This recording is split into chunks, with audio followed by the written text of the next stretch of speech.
কাজিৰঙাৰ ৰাজপথত অসুস্থ সাফাৰীত নিয়োজিত এটা হাতী পৰ্যটকৰ দল লৈ সাফাৰীৰ পিছতেই ৰাষ্ট্ৰীয় ঘাইপথত বাগৰি পৰে হাতীজনী হাতীৰ মাউত আৰু একাংশ লোকে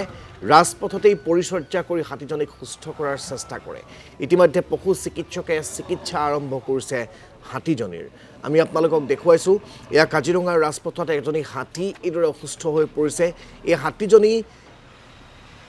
পৰ্যটকক লৈ গোটেই কাজিৰঙাখন পৰিভ্ৰমণ কৰাইছিল আৰু তাৰ পিছত এই হাতীজনী উভতি আহি এদৰে অসুস্থ হৈ পৰিছে এই হাতীজনীৰ কি হৈছে কিয় হাতীজনী অসুস্থ হৈ পৰিছে সেয়া এতিয়াও জানিব পৰা হোৱা নাই পশু চিকিৎসা বিভাগৰ লোক আহি ইতিমধ্যে উপস্থিত হৈছে আৰু পশু চিকিৎসকৰ দলটোৱে হাতীজনীৰ চিকিৎসা ইতিমধ্যে আৰম্ভ কৰিছে আৰু হাতীজনীক সুস্থ কৰি তুলিবৰ বাবে চেষ্টা অব্যাহত ৰাখিছে সাফাৰী গৈছিলে সাফাৰীৰ পৰা আহি থাকোঁতে তাৰমানে হঠাৎ মানে বাগৰি গৈছে তাৰপিছত আৰু এনেতো যাওঁতে ৰাতিপুৱাটো সুস্থ হৈ গৈছে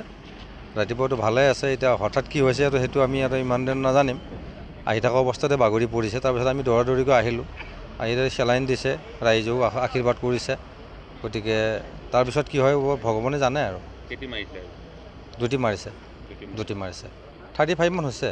সাফাৰী আৰম্ভণিৰ আগতে ডক্টৰে স্বাস্থ্য পৰীক্ষা কৰি আমাক তাতে পঠাইছে এইটো পৰীক্ষা কৰিছে এটা হাতী মঙলদৈৰ ইয়াতে সাফাৰী কৰি থাকে